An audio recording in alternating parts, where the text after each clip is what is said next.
everyone, welcome back to my channel. My name's Rox. If you don't know me, hi, I'm Rox. And if you do know me, hi, I'm Rox. Welcome back. Today we're gonna be talking about what emo is, how to be emo, and what emo means to me, and all that sort of stuff. So if you're interested, keep watching. If you're not, you can click off if you want. I don't know. To start today off, I am wearing a ponytail, which is kind of weird for me. Oh, this is tucked in. This does not need to be.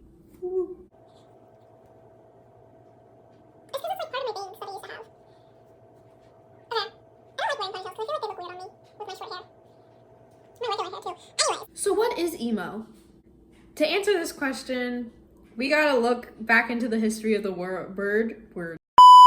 To answer this question, we gotta look back into the history of the word and look at its origins, at its meanings, at its past subcultures, the predecessors of the subculture itself, and look at all the things that have contributed to the subculture to figure that out. So, what is emo?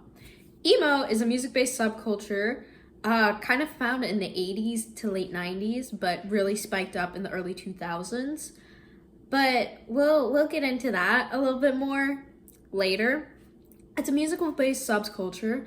Many people believe that emo is short for emotional hardcore or emotions or emotional, which I can't say isn't true because there isn't a solid definition of emo. Fun fact. So all of these or none of these can be right depending on your own personal interpretation or definition. That's the kind of the beauty in this subculture, although there are some lines that kind of stay the same. Rude. There are some lines that kind of stay the same in between the definition of emo, which is really nice, and it makes things a lot more easier.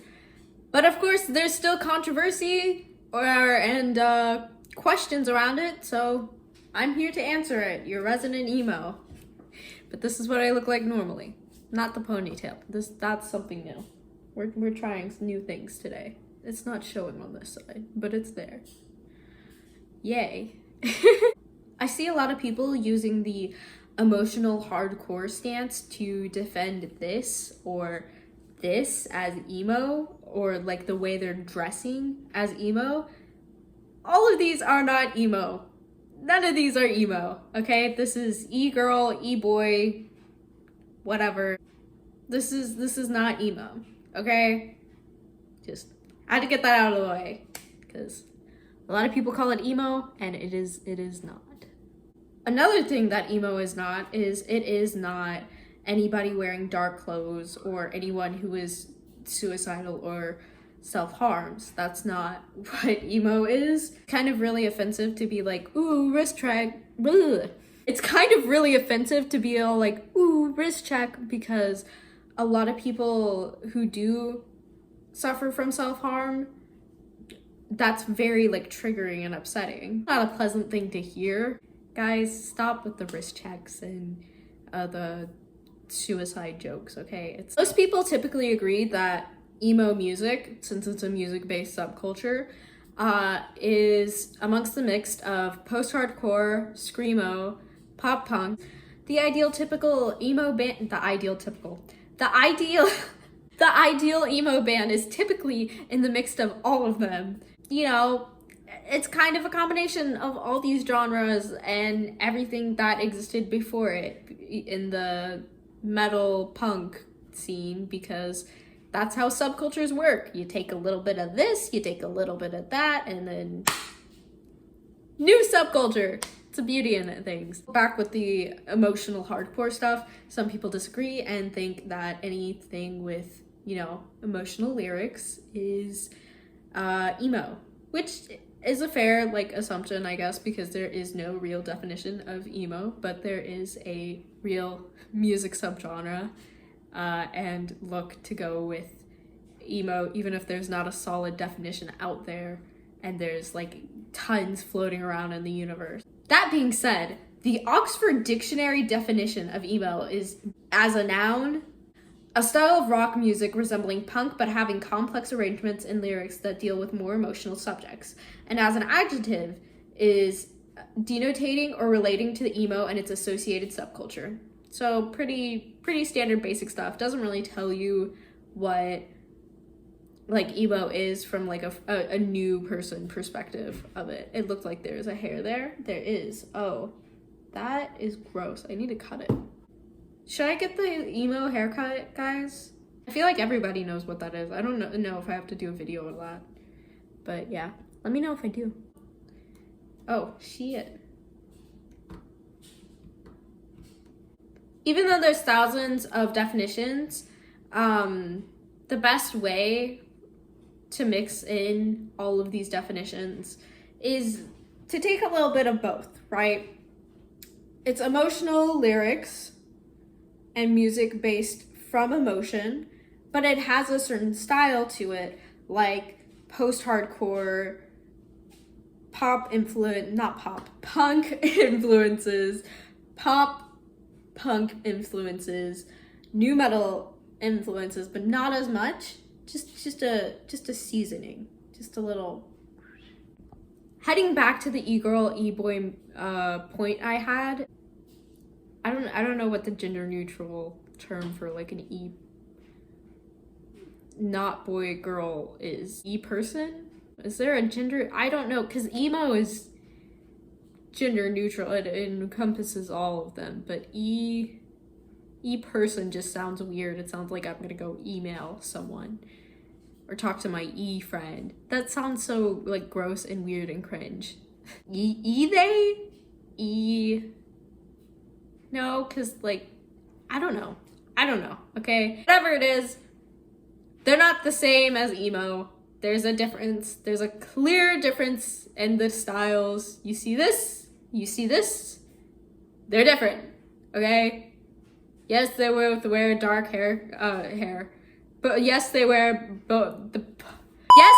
both wear dark colored clothes, but this one is the one we're talking about, and this one is not.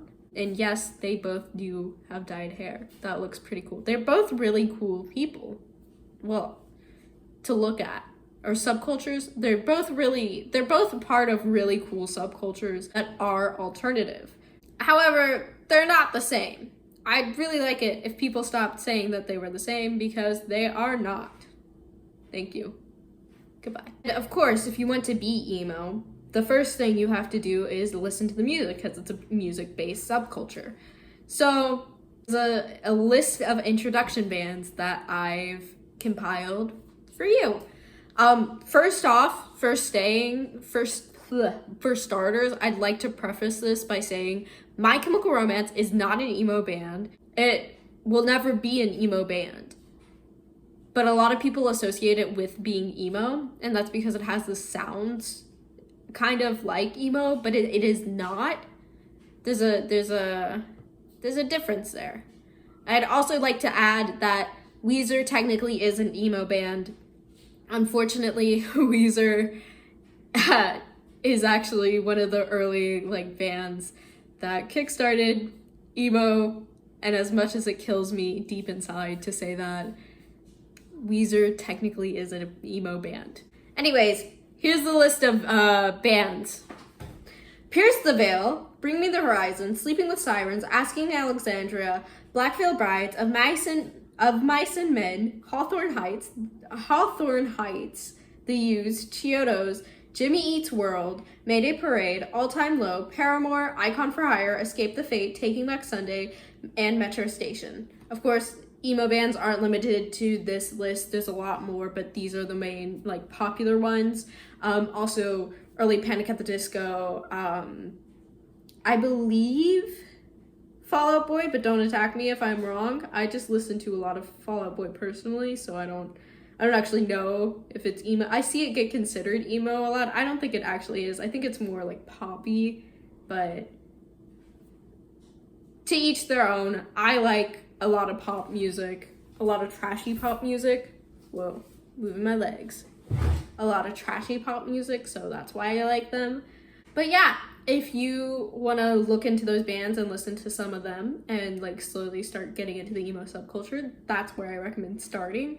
And if you don't want to go through the hassle of creating a new playlist on Spotify, I already have it made for you. It is linked down in the description for you. I have it. It's all there.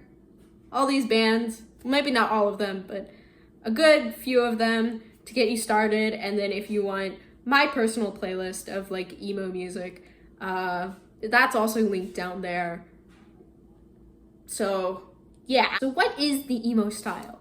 So emo is typically dressed and are typically characterized by their, I said their hair first, not the way they dress. I said emo is in my script. I have a script, guys. I'm a professional YouTuber now. Emo is typically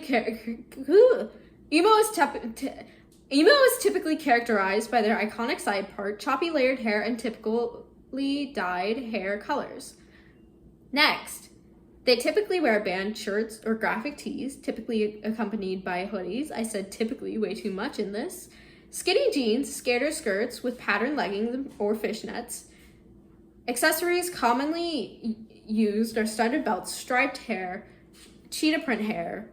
It's not called stripe, it's called raccoon print and cheetah print.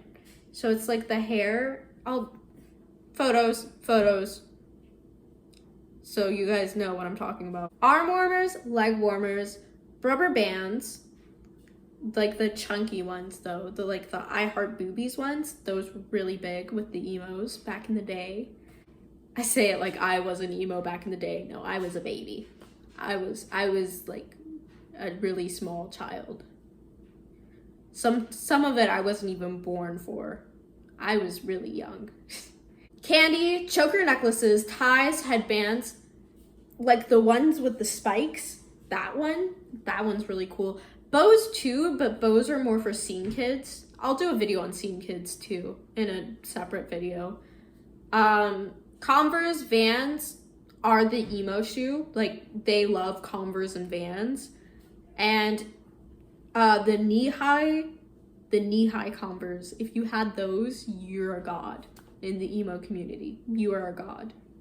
Everybody actually sits down at the annual emo cult and we all hail down and worship the people with those shoes. It's like an exclusive club up there, and then Johnny Gilbert is in the center of all of it, and he's like, yes, welcome my emo children.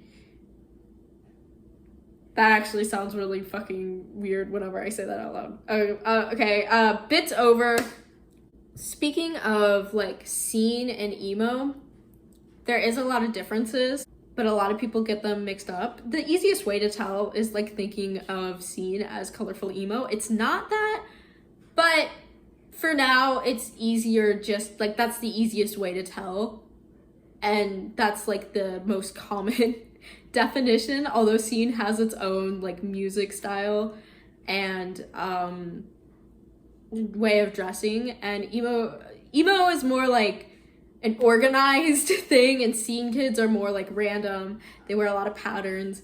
I'm both, so if you look at me, you get a little bit of both. Now let's go and build an emo outfit, and the first thing we're gonna do is we're gonna wear this shirt because I've been wearing it underneath this and I don't want to wear it anymore. And I'm wearing a skirt right now, but I don't think I want to wear this skirt. I think we're gonna wear a different skirt. I wish I could find my studded belt. I lost it a while ago. I don't know where it's at. Lost it.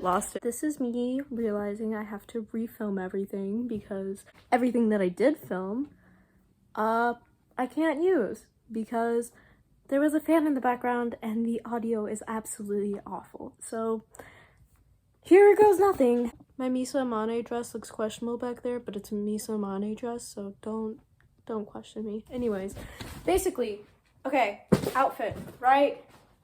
Oh Jesus, there's so much stuff on my floor. skater skirt, right? It's actually my uniform skirt, but we're gonna pretend like it's not. My Chemical Romance band t-shirt that I, what's the word? Thrifted. I thrifted it from Goodwill. I don't know if it's thrifting from Goodwill. I don't know if that's like the right word for it, but I got it from Goodwill. Anyways, now we're gonna look at the shoes. These are the closest thing that I have to knee-high Converse. And yeah, not entirely accurate to the emo look. And even though My Chemical Romance is not an emo band, it's a band I enjoy. So everybody, leave me alone about that. I'm gonna add like a little beanie to this. Oh, like this. Nope, wrong way. I had it the right way originally. Boom, done. Emo-ish outfit. I would wear a jacket with this because it's kind of like cold. It is still January, so that's to be expected. And then I would also do my hair. I'm not going to right now because I'm gonna go to Goodwill again and buy more stuff because the shirts there are really cheap at my place, my Goodwill. So yeah, really, really cheap. I'm gonna go. Goodbye.